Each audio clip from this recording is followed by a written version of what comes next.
What you know about layer 1 DeFi, greatest in the world, and they finally about to see why. What you know about XRD, I'm smart money, I ain't never on a decline. What you know about NFTs, it's not just Ace, when you finally gonna realize you need scalability, need more utility, then you better call on these guys. I'm going radical, I'm going radish, I'm going radical, I'm going radish. Hyperspeed DeFi, never on a decline, building the future, I feel like a savage. Hello and welcome. I am Piers Ridyard, CEO of RDX Works, a core developer of the decentralized finance protocol Radix, a public ledger entirely focused on bringing DeFi into the mainstream. This is our podcast, The DeFi Download, a show about decentralized finance and all things crypto, where we dive into the details of the projects, assets, and services that are powering the DeFi revolution. Today, I'm joined by Zaki, co-founder of Sommelier and Inclusion. Sommelier enables decentralized, actively managed DeFi strategies across the Ethereum DeFi ecosystem using Cosmos tech. Zaki, thank you so much for coming on the show. It's great to be here. Good to see you again. So our paths have crossed a few times. You are one of these people that just seems to be everywhere in the crypto space. I think that I've seen you sort of talk to convince people that I'm doing a prestige, that there are I have like this network of identical twins that are all traveling continuously and like contributing to crypto projects, and this is how it's all possible. Yeah, the thing is that your network of identical twins would also have to have phenomenal debriefings and great memories because like otherwise I'd be like, oh, we met at this conference. And you'd be like, did we? Of course we did. What was your name again?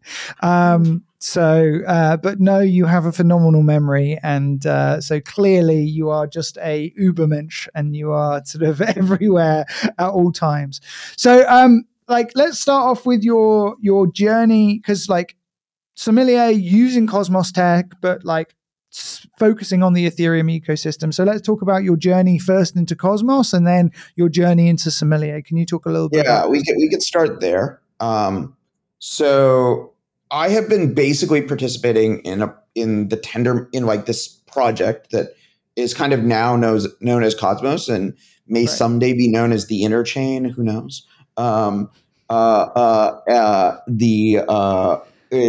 First this project was called Tendermint, then it was called Cosmos, then it was called the Interchain, but it's basically been the same thing, which is basically, a couple of these ideas. One is proof of stake. That proof of stake was the future. That there was this really interesting place where you took ideas from old-fashioned academic consensus research and combined it with newfangled blockchain stuff, like post Satoshi, and you could build something really interesting. So I've been collaborating with Jay and Ethan and then the Tendermint team and all these things. I wrote the first check for Cosmos. Tendermint was Jay's idea. On-chain light clients was Jay's idea. The architecture, though, of how we send assets between chains and exchange messages, stuff like that, was basically my idea. It was inspired by finding Mark Miller's work from the 90s about smart contracts before blockchains and adapting it to the world of blockchains and Tendermint. And then 2018, 2019, I ran the show basically to launch the Cosmos chain, built the validator community, then launched IBC at the beginning in 2020 and 2021. There was this somewhat famous and infamous explosion of the organization, where Jay has kind of gone off and worked on his own he quit for a while, then has gone off on work on his own projects. He has various somewhat obvious mental health issues. Ethan, who's the other co-founder, is still actively participating in the community. But we are a very decentralized sort of thing, where we all continue to build our own stuff. After IBC launched, a lot of the people who were core to Cosmos sort of went off and launched their own chains. So I launched Sommelier. Sunny and Dave launched Osmosis. I think the use case that was in all of our minds in 2016, 2017, 2018 for the Cosmos stack was DeFi. That was what we imagined this stuff would be useful for. And as DeFi has So we've really wanted to figure out ways of applying this technology. And so the idea for Sommelier is something that I've probably wanted to build on top of Tendermint since at least 2018, if not earlier, which is basically this. I've always had this dream of basically my worry about DeFi has always been, okay, like you have all of these financial primitives that are embedded in the blockchain, but they're so complex to use that basically they end up needing like a hedge fund to operate them. And so like you 100%. Need full-time people to like interact with these protocols. And that to me kind of defeats the dream of DeFi, which is that you kind of want to open up the participation in these protocols and open up the participation in finance from like specialized people to like, oh, anyone can do this. So it's always been really important to me to kind of ensure that we kind of kept pursuing the DeFi dream. And so like, you saw DeFi Summer finally take off. Like the DeFi dream came to life on Ethereum.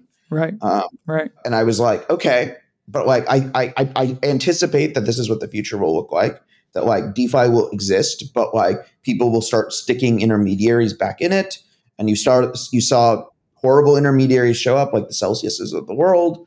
And I was like, no, I building all this Cosmos tech for a long time. I think we can do something better. And now Sommelier is live and on Ethereum and managing other people's money. And it's basically this system of, hey, can we use all the bits and pieces of Cosmos? So like one of the other things that like you see a lot in Ethereum and DeFi is you see a lot of things that are like sort of like Ethereum is wonderful. Like like I said, it has a lot of amazing things that it goes through, and the community of builders is incredible, and like the prototyping of new financial primitives and the large sum of money that is like battle testing stuff is all great. One of the things that has been interesting though is like the Ethereum stack doesn't seem to have is kind of missing like the way in which the Ethereum stack is very focused on this like really robust censorship resistant execution layer. But then you need all of this other distributed system software that like exists around it. And that's kind of been a missing piece. And you just see more and more teams going to the Cosmos stack, Tendermint, Cosmos SDK, all of these different technologies that we've been developing, not as a competing L1, but as a way of adding decentralization to what they can't be decentralized. Sometimes it comes up, it manifests as a competing L1. I don't really think of Sommelier as a competing L1 to Ethereum. I think of Sommelier as how do you build something better than a lot of DAOs being like nothing more than glorified multisigs, especially in finance. And like, how do you actually have a protocol with a set of rules and dynamically changing parties and people can join and leave and the whole thing keeps working. Cause so like what are all the problems with an actively managed protocol, right? So like what has been dominant in DeFi strategies so far has been what I would call passively managed protocols. So someone comes up with the DeFi strategy, they come up with a vault, it composes a bunch of smart contracts together. And then maybe there's some off-chain keepers to keep, like just turning a crank. But like, all of the decision-making process was up front. The problem with that is yield goes down over time. Finance is dynamic. Finance is dynamic. Yield goes down over time. You have to move your funds to so the user constantly has to be monitoring and moving their funds around, which gets you back to like this is a full-time job again. The other side of it is, you have actively managed strategies. Like you do have protocols of some scale that have but now every time you have to rebalance a portfolio, adjust a position, it's really just a multi-sig that's doing it. And there's no checks and balances really around the multi-sig. Sometimes they have token holder of DAO members who can fire the multi-sig, but how quickly can they do that? we're very immature when it comes to the concept of controls and balances within organizations on top of public ledgers. Like from the point of view of if you go to any, financial institution and look at what they do, and then you look at what crypto does, that it looks insane compared to what a typical financial institution will do in terms of checks and balances throughout the organization. With Sommelier, right? We tried really hard to start building something that looks like a little bit like the checks and balances of a conventional financial institution, but in this open, decentralized protocol. So I built the validator community, right? So I felt like there's a lot more leverage that could be get out of the infrastructure operators than people typically have. So, we basically have this architecture where you have off-chain strategists, right? Because you don't want people to have to reveal all their alpha, right? You want to have off-chain proprietary models. It's a blockchain, so you're going to see when people trade, but you don't want to reveal why they traded, right? Right. So we have that off-chain. Those people off-chain have no direct control over the smart contracts that are on Ethereum. So we have these smart contracts in Ethereum. They control the funds. No funds are bridged. We don't bridge any funds into the Cosmos chain. Your funds stay on Ethereum. Right. But we manage these contracts that we call sellers, that are vaults, and the rebalance messages come from those vaults, come from the over the bridge. So basically, what happens is strategists tell the validator set. The validator set has discretion about whether or not to actually execute those messages. They agree on that they've all seen the same do this rebalance, do this trade. And then that on the Cosmos chain, and then that gets pushed over the bridge onto the Ethereum chain and executes it. Right. So essentially, you have your governance layer, so to speak, on the Cosmos chain, but then you have your sort of execution and settlement on the Ethereum chain, and that allows which is what you Ethereum to is very good at. Right. And so why not just build that in Solidity on Ethereum? Why build it on Cosmos in the first place? I haven't everyone asks this question, right? And the properties of the system I think the properties of the system are really extraordinary, right? Because you have the system, right? Validators can enter and exit the system. A validator can quit. Okay. Doesn't affect anything. All gets dynamically taken care of. If you were trying to just do this on Ethereum right now, you would need some bulletin board, right? Where all of these different parties can agree on what the rebalance should be, right? Okay, where is that bulletin board? Well, that bulletin board is now an Amazon S3 bucket or some other centralized system. I have Tendermint. I have a decentralized bulletin board. But I also can do lots of other cool stuff, right? I can use we use the Cosmos SDK. So the performance fees come back, and we have this whole distribution scheme of how does the performance fees get allocated to various parties and validators and SOM stakers and all that stuff. All gets done. We can conduct auctions on the Cosmos chain. I think the system does the job. I think the system actually is the decentralized hedge fund, is in the most authentic sense of the word. And I think there's no other way to build it there's no current other way to build it than the Cosmos. So how do you bridge those two worlds? Because you're talking about sort of access, but access isn't just can I put my money into a thing? Access is also can I trust or understand the thing? And I think that both of those things often come close to each other. People often don't trust things that they don't understand unless they're being really risky with their money. Yeah, that's and these come down to these so we built this product for the Ethereum DeFi user. So if you're the Ethereum DeFi user, you're not bridging your funds. You interact with the service through MetaMask on Ethereum. You kind of don't the Cosmos layer is very exposed if you're building a strategy, if you're executing a strategy, if you're dealing with governance, if you're staking the token, if you're receiving fees as a result. Now you have to deal with all the Cosmos stuff. But if you're a user, you see the Ethereum stuff. So that's, I think, the first layer has been again, trust is very important to us. like this is our differentiation is the trust level layer of this. It's like, look, we'll give you the Celsius user experience, but like a system that cannot rug you, right? Like physically, like just like cannot possibly rug you. Right. Because you've separated out this concept of strategies from execution, and then and made sure that you essentially have a form of governance consensus that is more complicated than a multi-sig on anything that is decided on that layer. Yeah, and so it's like we continuously explore this tension, right? So like in the first seller that we have that's live, which is a rebalancing Aave seller, right? Now, it's not the sexiest thing in the world. Our biggest I think it's really cool. I think it's really cool, right? What you're doing is anyone knows that you can go and lend stable coins on Aave, but the rates change all of the time, and being able to have a seller that you can just put money in and it goes, okay, cool, we're just going to continually move it to the highest yielding stable coin on Aave. Rate, and like you can just like come back and get your money out. Right. I agree that it's really cool. But it was really, we picked it as the first system because it's a really safe system, right?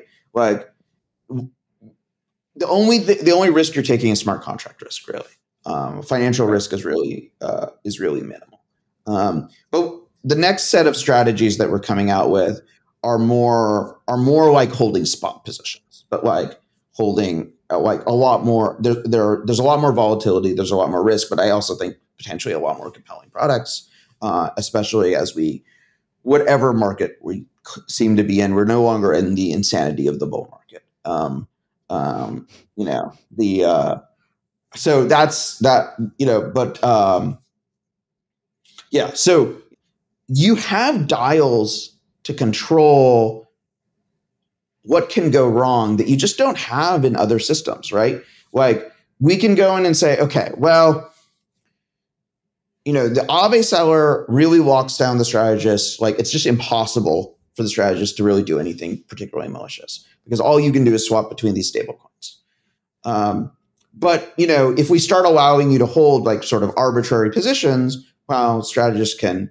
But like then you have the software that validators run, like that actually converts what the strategists say to actual smart contract execution on Ethereum, and you can constrain them there. You can be like, well, we're not going to let you do, like the smart contract says you can do whatever you want, but like the software the validators run will only let you do a small number of things. We're going to have to like push you to do it. So you can put like invariance in at the. You can put invariance in at the validator layer. So you can say, right. You can put invariance there. And so you can move the constraints up and down the system. And it like really, I think it allows you to like add a layer of like safety and checks and balances and control where you're like, well, you can't change like, okay, you could like the smart contract will allow you to do it, but now you have to get all the validators together and be like, update your software, change the way your constraints, you're enforcing these constraints because the strategist wants to do something that imposes on the strategist explaining why they want to do this thing. Right. So, there's a lot of, there's a lot of opacity. And so I'm really excited about the potential for the platform. I think the Aave, some of these new strategies that come up will be better at making more money more quickly. Whereas, at least in this interest rate environment, the stablecoin yield farming world is not as exciting as it was at 0% interest rates. Right. I think there's some really interesting things here, right? So like one of the things is that you are intentionally adding decision-making process or like the requirement to explain things at different levels of the stack into the system. And that actually like that's got good grounds in sort of governance that has come before. Like if you look at one of the more interesting conversations I ever had was with a member of parliament on politics, right? Not the most interesting conversation I've ever had, period. More interesting conversations than with a member of parliament. However, he said one thing that was really interesting to me, which is governments, like the job of government is to be to prevent fast change. And I thought that that was a really interesting insight, because like what you have is you have these two like things smashing together here in DeFi. On one side, you have a want for people to be able to move quickly, to be able to innovate, to be able to build new things and try things out. And on the other side, you're dealing with large amounts of money, and you want there to be checks and balances in place. And I think that this pathway that you're going down is exactly what I think is going to continue to grow to. The question is like, what, for me, if we look inside ourselves, are we in what ways are we not replicating that came before? Like, in what ways is this system going to be better than what came before? The problem is that, like, on one hand, the purpose of government is to constrain what can change quickly, right? Yes. And then like how it changes quickly. And ideally force people to sort of explain themselves before they change something.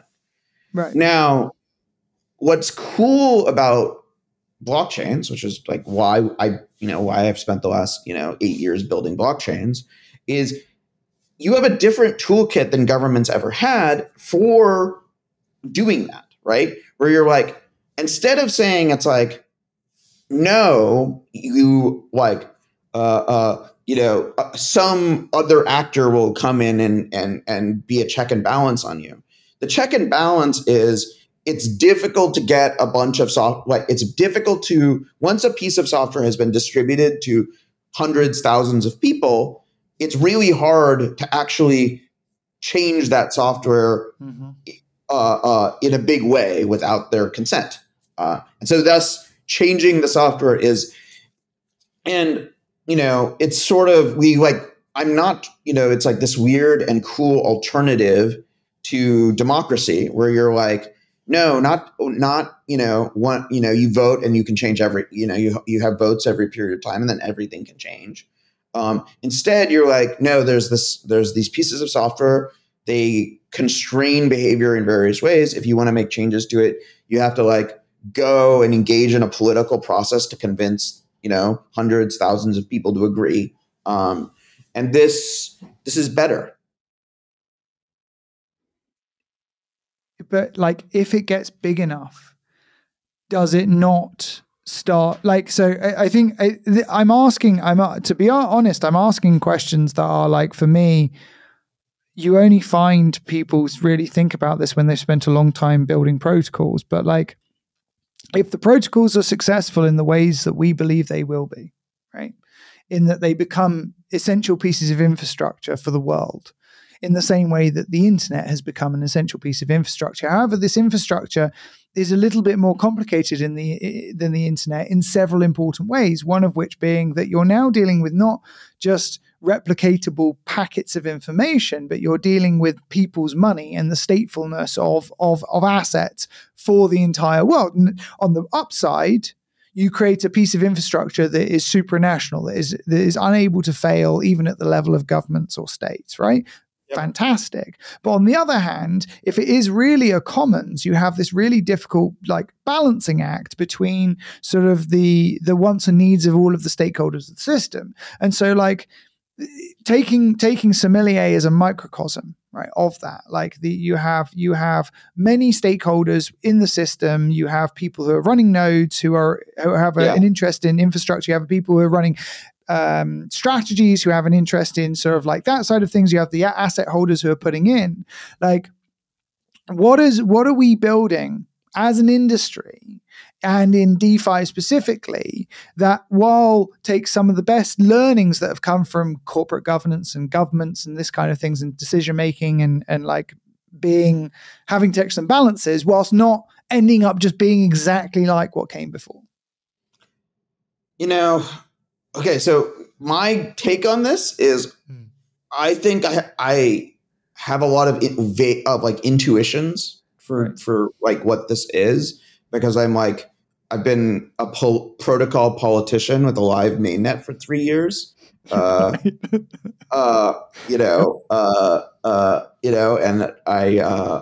been fighting the battles for a long time. I also think we need more people whose job it is to think about this. So like, we actually have a person named Justine who's on staff at Sommelier, and literally this is her job to like figure this out. You know, and we find things to be like, honestly, like there's like currently are more torture.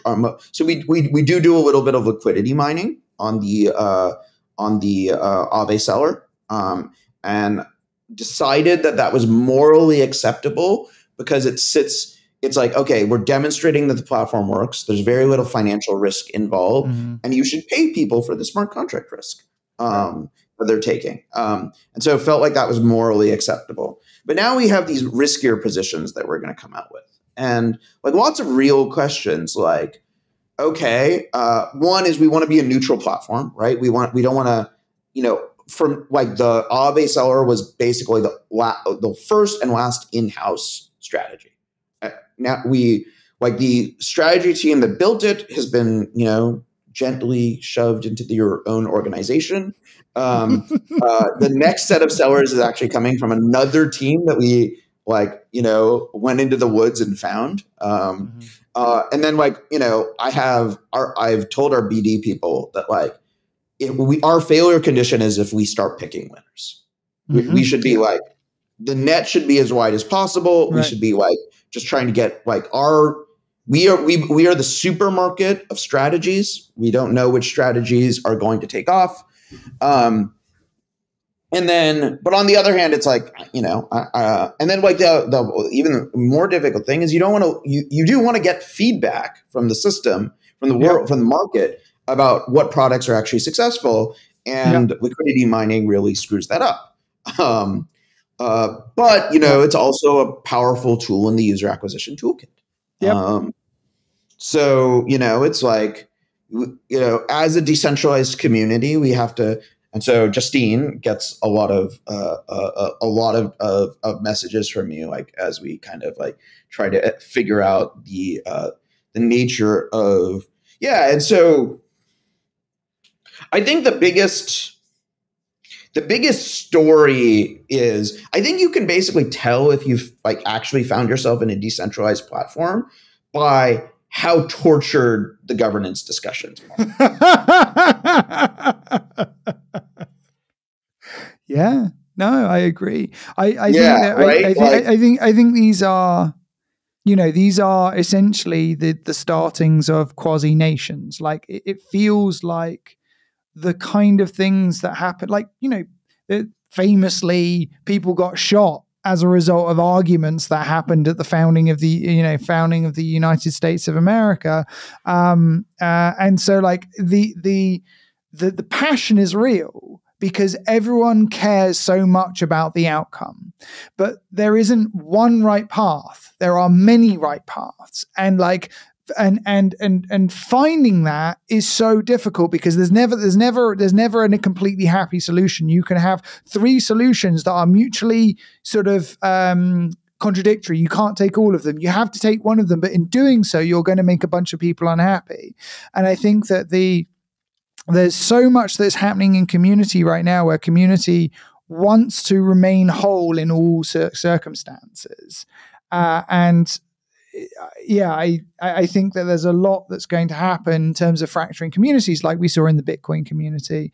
But then there's the other side of things, which is that certain ways in which we now have infrastructure like stable coins means that forking becomes a lot more difficult, right? I don't know how much I've actually spoken about this before on podcasts, but like if you think about it, Circle will decide what the legitimate fork of Ethereum is because they can only pick one. Yep. And if Circle says this is the Ethereum fork that we believe is the Ethereum fork, DeFi is going to go, okay, that's the Ethereum fork. It doesn't really matter anything else because they have a critical asset at the center of the ecosystem. So I just like, this is a philosophical digression though. So, you know, Vitalik is like really against plutocratic coin voting. And Cosmos, we did plutocratic coin voting. Now, I don't think it's the entire answer. It's like it's not the best thing. But like one of the big things that I have honestly, like the problem is that the big asymmetry I think in that world, and this is like just philosophy of blockchain design, is that Circle is internally very coordinated, right? Like Circle, like Jeremy at the end of the day has near unilateral authority, like or like between in center, so it's center. So like Jeremy, Brian have near unilateral authority over USDC issuance, right? So they picked the fork, right? At center. Center picks the fork. Everyone else in Ethereum, they don't have any formal coordination mechanism, right? Where did they go? Like there'll just be a bunch of Twitter threads, right? Twitter threads are not going to out-coordinate two people having to have a conversation at the end of the day. Right. And like probably with their respective boards, and that's at the end of the way. But that's basically what it is, right? Like that's a faster coordination mechanism. And so the reason why we put on-chain governance in Cosmos is we're like, this will exist. Like it'll obviously exist that there will be powerful entities that have an enormous amount of authority. You might as well give the coin holders something that they can be like, as a countervailing factor. Cosmos governance is actually much more complex than this. It, like, full node operators, validators, they all play a role. It's not just the plutocracy of coin holders. And as things like Circle come into our ecosystem, they're going to inevitably have an enormous amount of authority about these things. So this is the Cosmos philosophy of how this stuff has been built. It'll see whether or not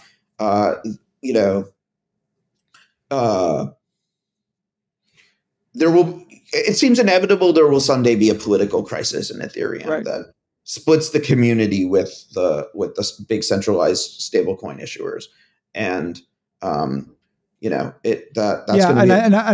think sort of Tornado Cash is the first sort of indication of what is likely to be the lines of disagreement. Like it's going to be around censorship resistance for sure. Yeah. I can't see it being around anything else, because I think that it's quite likely that at some point the US government is going to start sanctioning node operators to start censoring transactions that they don't like, and that's going to then push people either in a bifurcated way. They're either going to go, we are going to be regulatory compliant, and we're going to build a system that allows legitimate law enforcement to come in and ask for things not to happen on the network, or we're going to be a completely censorship resistant system. And the line for that is very much because Ethereum grew out of this concept of unstoppable applications. That was like the basis of the first pitch of Ethereum. So I think it's going to be really interesting. And it's also going to be really interesting for things like Cosmos to see how that ends up, how a plutocracy votes on that. I think they're all experiments. But like, and it's like, it's sort of, Henry de Valence is the founder of a Cosmos chain called Penumbra that hasn't launched yet, but is, it's essentially anonymous privacy preserving DEX, or a privacy preserving DEX. Doesn't have to be anonymous, but it is a privacy preserving DEX. It in its most basic form has it is an anonymity set that would exist within the IBC network. And like Henry was contrasting, one thing that is interesting, right, is it's like in Cosmos though, if you want to cut off Penumbra from the world, you have to convince every possible IBC chain to cut it off, right? Which is an interesting dichotomy. Yeah. From like the Ethereum world, where like the goal would be to censor like a certain set of block producers. Right. But yeah, so I don't know. I have a fun panel tomorrow with Vitalik at MEV Day talking about this. Oh, really? Nice. Stanford MEV Day. So I hope I've inspired you to think of some questions in that case then. So let's zoom out and talk, sort of get back to sort of DeFi. And so like, what's the game what do you think is the end state for DeFi? Like, where is the industry heading? Well, I think that I think sommelier is really important. I think it was so important that to do this. And the reason I think sommelier is so important is because there are two worlds of DeFi, right? One is a world where all of the old, the great old ones of finance, the Jane Streets, the Jumps, all bring all of their skills from the old world to the new world and become very dominant. And there's another world where I don't think I think in all possible worlds, the Jumps and the Jane Streets are huge. The Jumps, the Jane Streets, the BlackRocks of the world are major players. I don't think that's, but there is a place where there is this kind of messier and they participate. One of the questions that is core to sommelier is where do strategists come from? Why should strategists even exist? Or how do we find strategists? So far, we've been finding strategists from basically two places. One is from the DeFi native user base, the anime avatar Twitter accounts of the world. Right. The other place is TradFi people. And one of the reasons why TradFi people have been drawn to sommelier is TradFi people find doing execution in DeFi to be quite technically challenging. Right. And they're oh, you actually make an API that looks a lot more like what we're used to, and you handle the execution. So we've been bringing TradFi people into the community as well.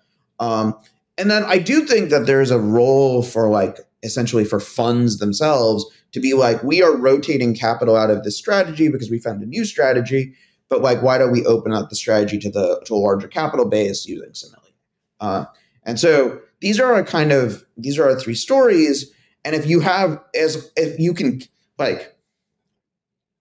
lose the anime avatar crowd, if the TradFi crowd finds DeFi too hard to use and it's only specialist institutions, and then the specialized institutions just dominate capital allocation, to me, that's failure.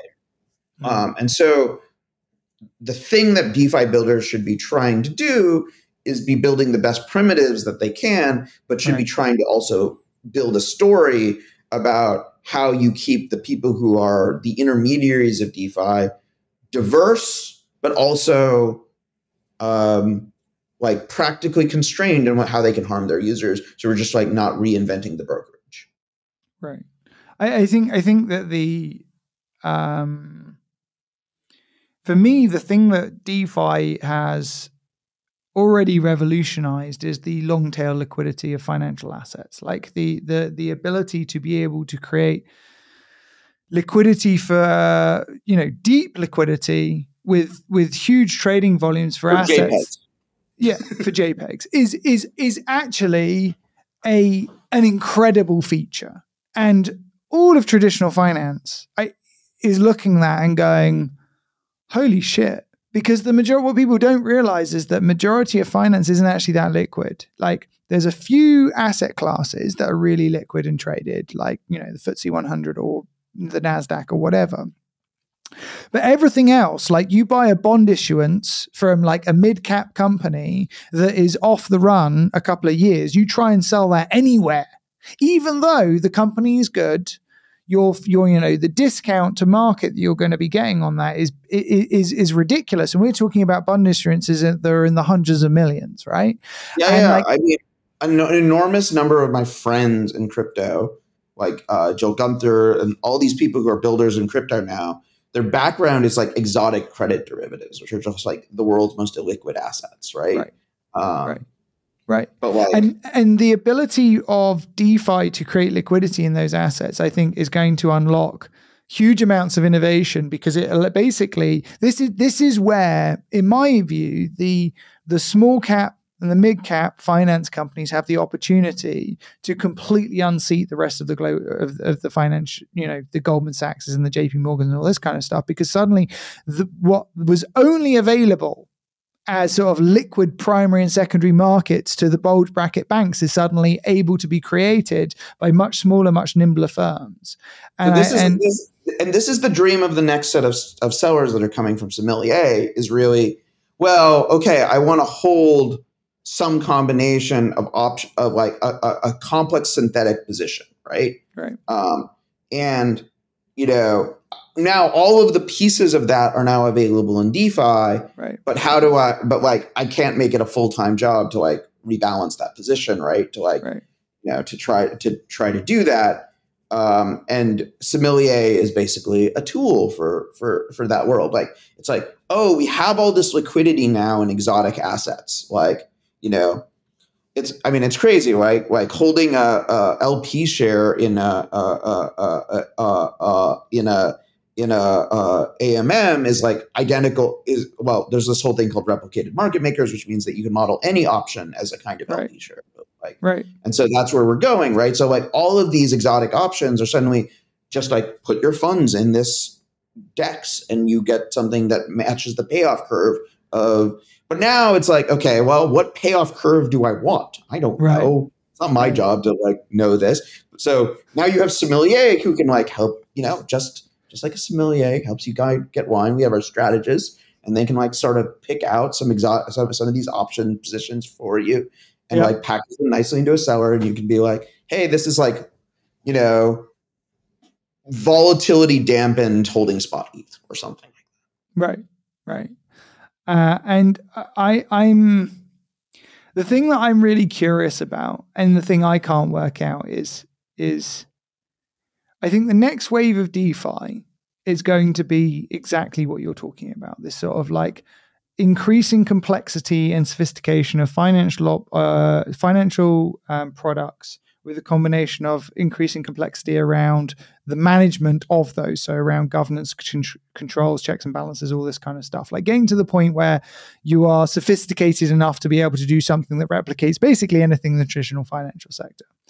I think then there's going to be, I feel like there still needs to be another revolution after that though, because for me, that only becomes user-friendly when you can basically abstract all of that away again to something very simple. Like for someone being like, I just want to save over the next 30 years for, my pension, or I need to borrow I need to get a mortgage, or like I need a credit loan. And like, ultimately what the financial system is all of the things that allow money to flow efficiently to those end use cases of consumer credit and consumer debt and savings and investments, but in layers that have to be built up first before we can get to that point. So is Sommelier's end state also around getting then back to a simple user state, or do you see that your focus is always going to be on the institutional rather than on the retail? No, I think our goal is products for retail. It's like, I have a bias towards that. I have a bias towards building DeFi products for retail, which is maybe is kind of a tricky space, because a lot of the money that is in the space right now is institutional money. Right. Right. Retail comes and goes. But like, if Sommelier is successful, it's like, this is an environment where retail can actually stick around in DeFi kind of safely. Like you should be able to put your money into a seller and just kind of like, and it should be like, you should be able to just forget about it and like come back, and it'll, have accrued some value in you. Right. You should be able to just be like, oh, I went into the seller thinking that if, ETH 4Xs, I'll be up 3X. And if ETH goes down by 50%, I'll be down, by 25%. And you should be able to go into that, put money into that seller and like forget about it and come back in 5 years, and it should just all be there. Right. Super, super cool. Zaki, it's been great having you on the show. Thank you so much for coming. If people want to find out more about Sommelier, where should they get started? I'm sommelier.finance. You can follow me on Twitter at zmunion, at somfinance on Twitter, but sommelier.finance is probably our main entry point. And we have a whole bunch of new sellers coming out but try the Ave cellar today. And this is cellar spelled with a C, as in like in the basement, rather than yes, it's all wine metaphors. It's all wine metaphors. We started in late 2020 when like the food DeFi thing was still a thing. But Jack, who co-founded Sommelier with me, and like we do a lot of Cosmos stuff together, used to be a sommelier. I do like my wine. I just bought a vineyard in Lisbon too. Nice. And so if people want to hang out in one of your communities, Telegram, Discord, Twitter, I see all of them on the website. Where's the most active? I don't know, man. Our social media team keeps pretty busy, but I basically yell at people on Twitter. So if you want to get yelled at by Zaki, then follow Zaki on Twitter. Otherwise, go jump into the sort of the Discord or the Telegram for Sommelier and get started from there. Zaki, great to have you on the show. Thank you so much. Bye, guys. Utility, then you better call on these guys. I'm going radical, I'm going radish, I'm going radical, I'm going radish. Hyperspeed DeFi, never on a decline, building the future, I feel like a savage.